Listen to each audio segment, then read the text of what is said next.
ಇವತ್ತು ನಮ್ಮ ನಾಗರಿಕ ಹಕ್ಕು ಜಾರಿ ನಿರ್ದೇಶನಾಲಯ SP ಸಾಹೇಬರು ಬೆಂಗಳೂರಿಂದ ಬಂದಿದ್ದಾರೆ.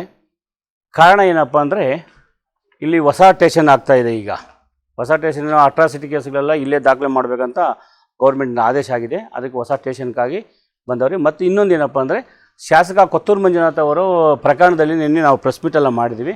ಅದ್ರ ಬಗ್ಗೆ ಫೈಲೆಲ್ಲ ಚೆಕ್ ಮಾಡಬೇಕು, ಅದನ್ನು ಏನು ಮಾಡಬೇಕು, ಶಿಸ್ತು ಕ್ರಮ ಜರುಗಿಸ್ಬೇಕಂತ ನಾವು ಹೋರಾಟ ಮಾಡಿದಾಗ ಅದನ್ನು ಫೈಲ್ನ ಚೆಕ್ ಮಾಡಿಬಿಟ್ಟು ವರದಿ ಕೊಡಬೇಕಾದ ADGP ಅವರು ಆದೇಶ ಮಾಡಿದ್ದಾರೆ ಅಂತ ಹೇಳಿದ್ದಾರೆ. ಅದರಿಂದ ಇವತ್ತು SP ಸಾಹೇಬ್ರಿಗೆ ಬಂದವ್ರೆ. ಇವತ್ತು ಕರ್ನಾಟಕ ದಲಿತ ಸಂಘಟನೆಗಳ ಮಹಾ ಒಕ್ಕೂಟ ಪದಾಧಿಕಾರಿಗಳೆಲ್ಲರೂ ಕೂಡ ಇಲ್ಲಿ ಸಾವುಕಾರ ಶಂಕರಪ್ಪನವರು, ದಲಿತ ನಾರಾಯಣಸ್ವಾಮಿ ಅವರು, ನಮ್ಮ ಸದಾಶಿವ ಅವರು, ಚೇತನ್ ಬಾಬು ಅವರು, ನಾರಾಯಣಸ್ವಾಮಿ ಅವರು, ಹನುಮಾನ್ ಅವರು, ಮುರಳಿ ಅವರು ಎಲ್ಲರೂ ಕೂಡ ಕೆಲವು ಮುಖಂಡರು ಟೈಮ್ ಆಗಿಬಿಡ್ತಂತ ಹೋದರು. ಕಾರಣ ಏನಪ್ಪ ಅಂದರೆ ಅವ್ರು ಹೇಳ್ತಾರೆ, ಒಂದು ನಾಗಪ್ರಸನ್ನ ಅವರ ಡಿಸೆಂಬರಲ್ಲಿ ಆದೇಶ ಆದಂಥ ಪ್ರಕರಣದಲ್ಲಿ ಹೇಳ್ತಾರೆ ಸ್ಟೇ ಇದೆ, ಕೋರ್ಟಲ್ಲಿ ಇನ್ನೂ ಪೆಂಡಿಂಗ್ ಇದೆ ಅಂತ ಕಿಡಿಕೇಡಿಗಳು ಹೇಳ್ತಾರೆ. ಆದರೆ ಯಾವುದೇ ಕೇಸಲ್ಲಿ ಯಾವುದೇ ಸ್ಟೇ ಆಗಲಿ, ಯಾವುದೇ ಪೆಂಡಿಂಗ್ ಆಗಲಿ ಕರೆದು ವಿಚಾರಣೆ ಮಾಡೋ ಬಾಬತ್ ಯಾವುದೂ ಇಲ್ಲ. ಇಲ್ಲಿ ಎಲ್ಲ ಹಂತದಲ್ಲಿ ಮುಗಿದಿದೆ. ಇವತ್ತು ಶಾಸಕ ಕೊತ್ತೂರು ಮಂಜು ಅಂತ ದಸ್ತಗಿರಿ ಮಾಡಬೇಕಂತ ನಮ್ಮ ಅಹವಾಲಿದೆ.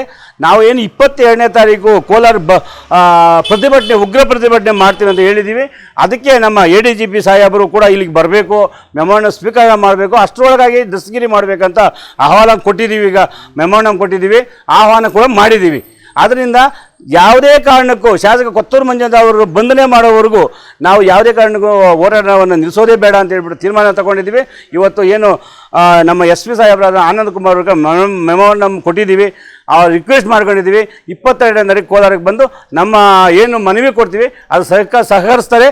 ಅದ್ರ ಒಳಗಾಗಿ ಅವ್ರನ್ನ ದಸ್ತಗಿರಿ ಮಾಡಬೇಕಂತ ನಮ್ಮ ದಲಿತ ನಾರಾಯಣಸ್ವಾಮಿ ಅವರೆಲ್ಲ ಮಾತಾಡೋರೆ. ಈಗ ಆ ಕಾರಣಕ್ಕಾಗಿ ಇವತ್ತು ಮೆಮೊರನ್ನ ಕೊಟ್ಟು ಅವರನ್ನು ಗೌರವಪೂರ್ವಕವಾಗಿ ಕಳಿಸ್ಕೊಡ್ತಾ ಇದ್ರಿ. ಯಾಕಂದರೆ ಕಚೇರಿನ ಬಂದ್ ಮಾಡಬೇಕಂತಿದ್ವಿ. ಮತ್ತು ಈ ಸ್ಟೇಷನ್ ನಮ್ಗೆ ಬೇಕಾಗಿಲ್ಲ, ದಸ್ತಗಿರಿ ಮಾಡಿದ್ಮೇಲೆ ಯಾಕೆ ಸ್ಟೇಷನ್ ಯಾಕಬೇಕು ಅಂತ ನಾವು ಕೂತ್ಕೊಂಡಿದ್ದಾಗ ಸಮಾಧಾನ ಮಾಡವ್ರೆ. ADGP ಅವ್ರನ್ನ ನಾನು ಮಾತಾಡ್ತೀನಿ, ನೀವು ಏನು ಕ್ರಮ ಕೈಗೊಳ್ಬೇಕು ಅದ್ರ ಬಗ್ಗೆ ನಾನು ಕೂಲಂಕುಷ ಪರಿಶೀಲನೆ ಮಾಡಿ ADGP ಅವ್ರನ್ನೇ ಕಳಿಸ್ತೀನಿ ನಾನು ಬಂದಕ್ಕಂತ ಮಾತು ಕೊಟ್ಟಿದ್ದಾರೆ. ಅದರಿಂದ ಎಲ್ಲರೂ ಒಕ್ಕೂಟದಿಂದ ನಾವು ಈ ಮೆಮೊರನ್ನ ಕೊಟ್ಟು ಅವ್ರಿಗೆ ಅಭಿನಂದನೆ ಸಲ್ಲಿಸ್ತಾ ಇದ್ದೀವಿ. ಬಂಧನ ಮಾಡಲೇ ಮಾಡ್ತಾರೆ ಸರ್, ಯಾವುದೇ ಥರದ ಆಮಿಷಗಳಿಗೆ ಒಳಗಾಗೋದಿಲ್ಲ. ಯಾವುದೇ ಆಮಿಷಗಳಿಗೆ ನಾವು ಬಿಡೋದೂ ಇಲ್ಲ.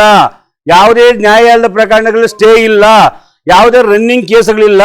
ಆ ಒಂದೇ ಒಂದು ಚೀಟಿಂಗ್ ಕೇಸಲ್ಲಿ, ಫ್ರಾಡ್ ಕೇಸಲ್ಲಿ, ಜಾತಿ ಕದ್ದು ಕೇಸಲ್ಲಿ ಅರೆಸ್ಟ್ ಮಾಡಬೇಕು, ಅರೆಸ್ಟ್ ಆಗ್ತದೆ.